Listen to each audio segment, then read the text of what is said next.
That. I'm done.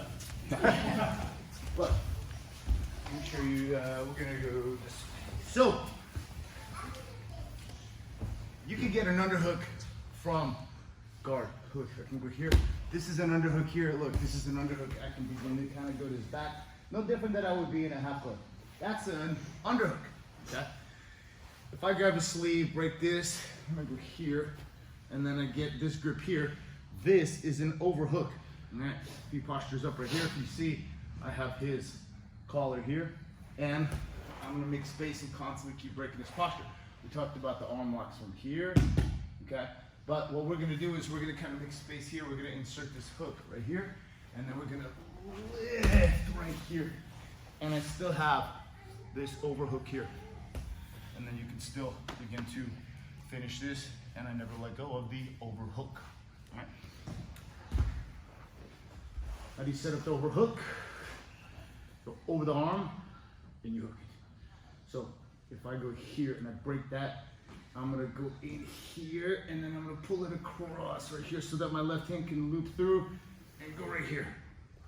As my right hand grabs the far collar, and I wanna take the slack out, feed it here.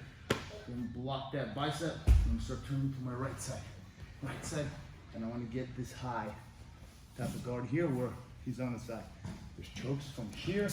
I have this right here.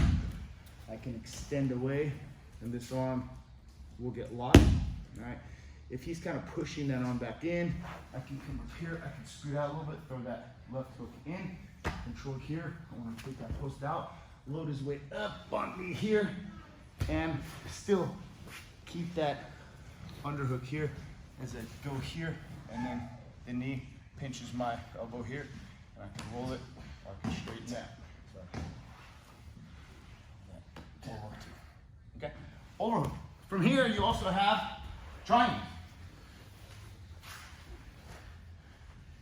Yeah, I kind of got to go in this way, change angle, and then as I go this way here, this way, so I could reach it. I could grab it, but I'd rather it's like out here. Now, I'm on the wrong side because there's not much for me to do on this side.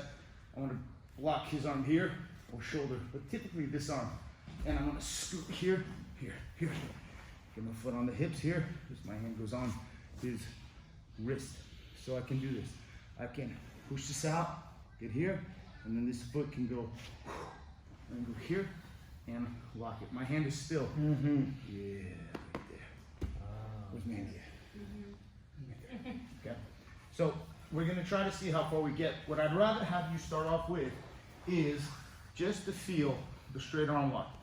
Because what you're doing is that you have this arm on the hip, and you need to be able to straighten out that arm. So we're gonna go for the choke.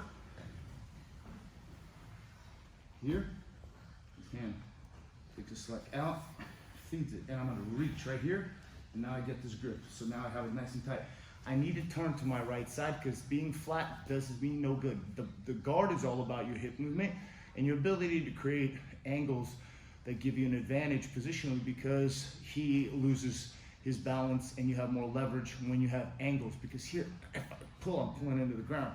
Here, I'm pulling here, and then I'm literally have leverage. So first thing you're gonna do is,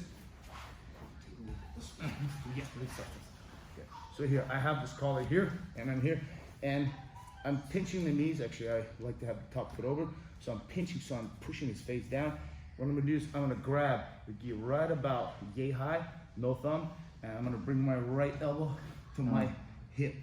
I'm gonna pull with my right, with my left hand, I'm gonna pull, and my right keeps going towards the hip. Towards the hip, not out.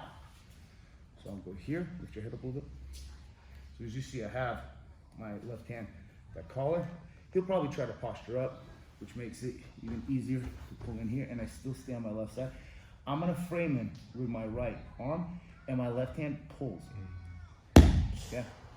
It's easier to frame him. It's more effective when you frame the head with this arm here. If you reach too close to you, it's gonna be too much slack there. If you reach too far, you're not gonna be able to get the elbow there. You wanna keep this arm straight.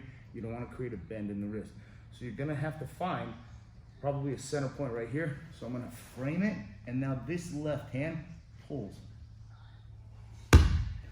versus me framing here, and I'm gonna drive that elbow. You can finish it, but if you do both, here, and then you pull. Yeah, because you can pull them into that frame, and now this elbow just goes. Now from here, you're gonna arch away, and then just straighten out your left arm, and it locks that down. So you can do two. You can do a choke and a straight arm lock, all right? So one last time, scoot back. To set this up, you can do it a couple ways like this. You can go here, here, here, here. It's a little bit more loose this way. I like it better that way. I'm gonna turn myself here so that my left knee is on his kind of shoulder here, and I'm twisting this way here. So now I'm gonna grab right at the top of that Machado logo here, okay? And I'm gonna pull him in, and I'm gonna frame to my right hip thigh, and I'm gonna pull, and then I'm gonna push away. So this has to be in that like sweet spot, right about there, because I can feel his wrist on my rib, and all I'm doing is just I'm straightening my arm forward. That's it, and I'm applying pressure. All right, let's do it. 1, 2, 3. So you got the choke, and you get the arm. This is a good option because you got a straight arm lock there.